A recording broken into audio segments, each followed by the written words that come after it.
Hi sweet friends, welcome back to Mary's Nest.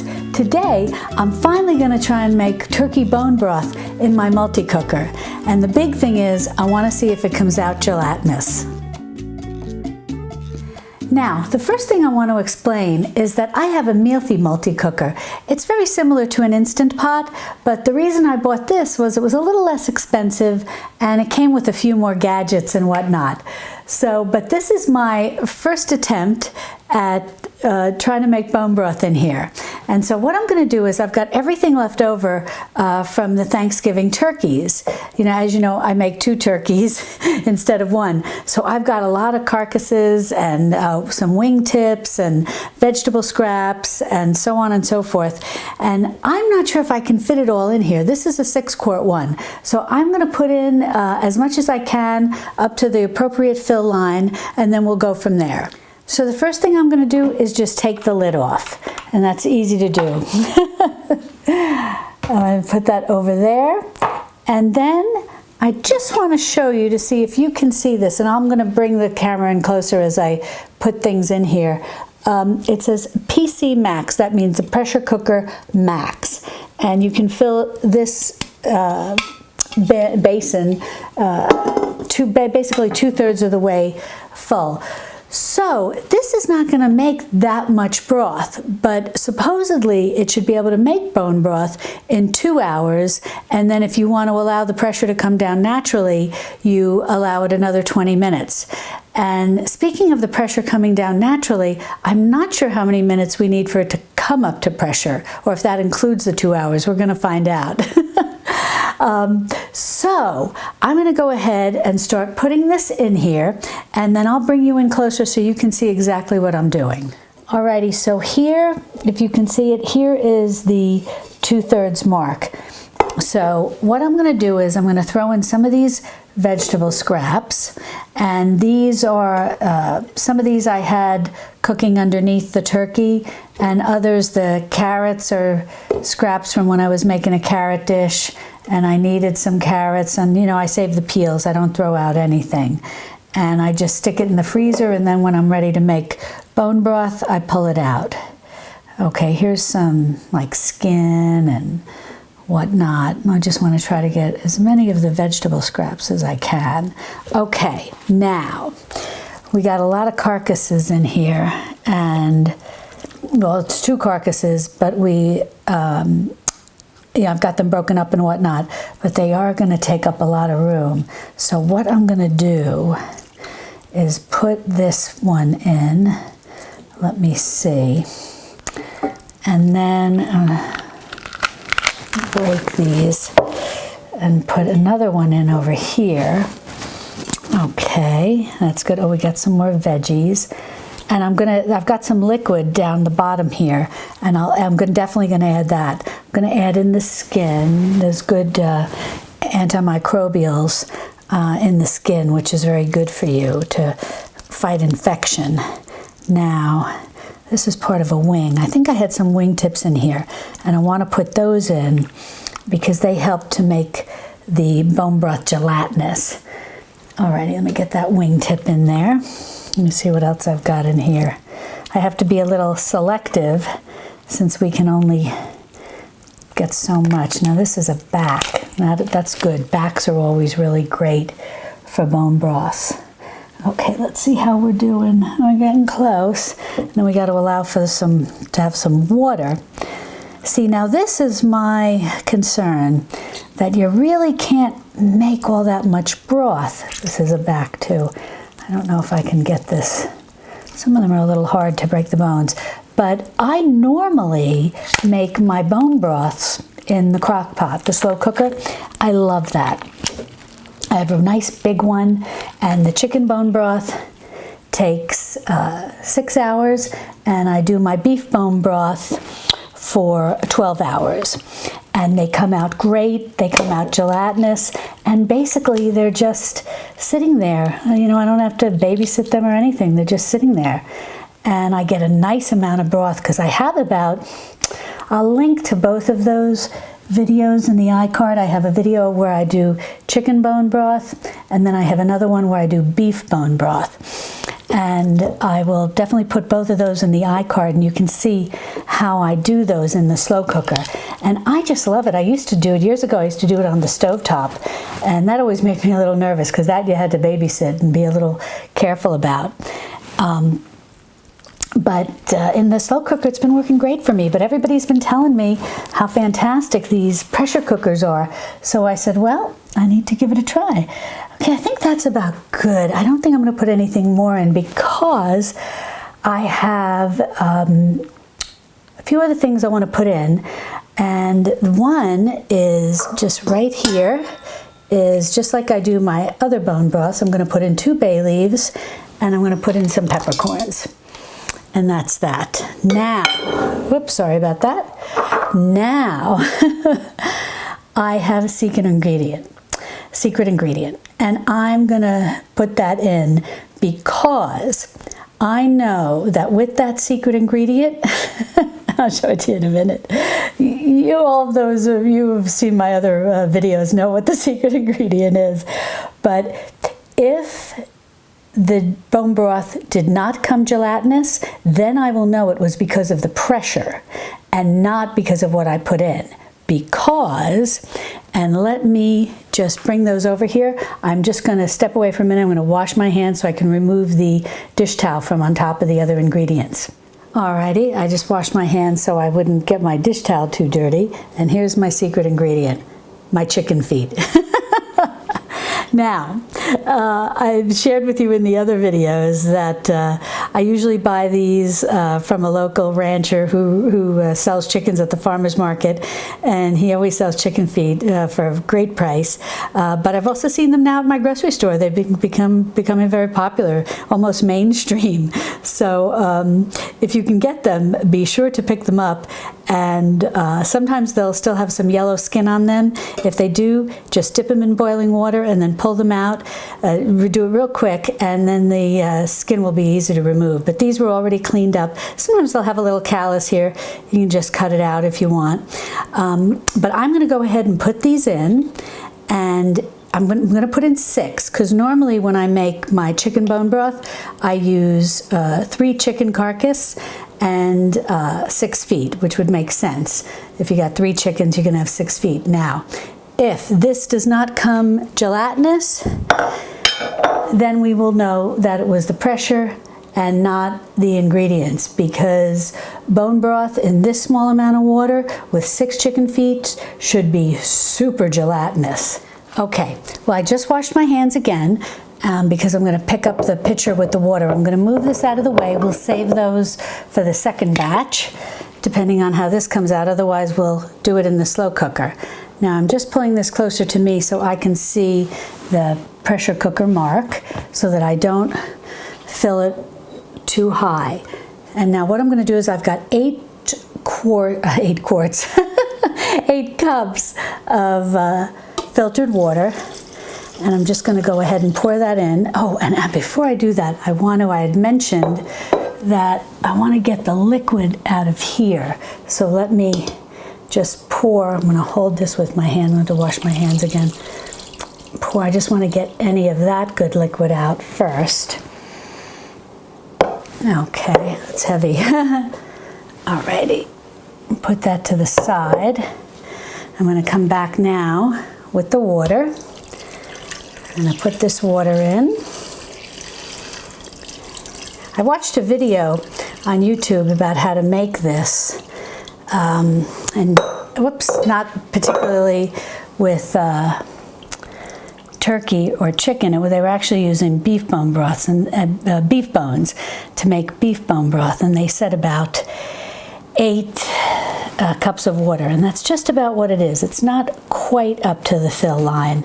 Let me wash my hands again, and I'll turn it around so you can see exactly where it's coming up to. Okay, now it looks like the fill line is right there, and I'm just slightly below it, which is fine. And so what I'm going to do now is get ready to put this into the electrified part of the machine. Alrighty, so now I'm going to put this into the multi-cooker. I think a lot of people primarily use it as a pressure cooker and to make yogurt and do a few other things. So they call it a multi-cooker instead of just a pressure cooker. And what I'm going to do is I'm going to move the camera because I'm going to put this at the end of my kitchen island. So for the next 2 hours, it'll be out of the way while I do other cooking. And as I understand it, I'll do this when I plug it in and we get over to the end of my island. We're going to put the lid on, we're going to lock it, we're going to set the vent, there's a vent on the top here, to sealing, so it's going to seal tight. And then we're going to set it for 2 hours on high. And the reason that I'm doing 2 hours on high is because, as I said, I watched the Mealthy video on making bone broth, and by the Mealthy company, not by another person. And the Mealthy company is showing that you do this for 2 hours on high. Well, I've actually moved my multi-cooker over here on my counter. It's just easier than having it on my island. And the first thing I'm going to do, I have my little cheat sheet here. The first thing I'm going to do is plug it in. Okay, whoops. Get behind here, behind my jars and all. Okay, and we heard the beep. It plugged, it's on. And it says off. Great. Okay, now the next thing we're going to do is lock the lid, and we'll know that it's locked because it says that it plays a little tune. Okay, let's see. Did you hear that? Okay, we know it's locked. Now the next thing we need to do is turn to sealing. So we have to, not that sealing, to seal it. So we have to take this little knob and we have to turn this to sealing. And I'm thinking, this is interesting. We got to make sure that this red one is up. I'm going to have to call in reinforcements. I'll be right back. Well, I just wanted to bring you in closer, so if you're new to this like me, you can see exactly what they're talking about. What I was struggling with was this is the venting position, and you'll see it raises up ever so slightly here. And then this is simply the sealing position. And I was expecting that it should like lock, or you should hear a click or something like that, but you don't. All you have is it just lowering ever so slightly. So if you're new to this and you're thinking like me that you're waiting for it to click or lock into place, it doesn't. It just moves very smoothly, slightly raising itself up for venting, and then slightly lowering itself down for sealing, and then you're done. Alrighty, well, we got the venting situation squared away, and it's on sealing. And now I picked out another cheat sheet to help me with exactly what I need to do to press for making the bone broth. Now, what we're gonna do is over here, you might be able to see, it says pressure cook. So we're gonna choose pressure cook, and then we're gonna adjust the time as to how long we want it to go. And I believe it may give us an option of high and low. We'll find out. Alrighty, well, we're gonna press pressure cook. There we go. And it's on high already. And then we're going to pick the time. And we're going to keep going like this until we get to 2 hours. So when I got up to 2 hours, it automatically popped on, and it's showing that the pressure is set for high, which it was set for high already, once I turned it on, once I hit pressure cook. If I needed to change that from high to say medium or low, the pressure level button is right here, and that allows you to bounce back between high and low.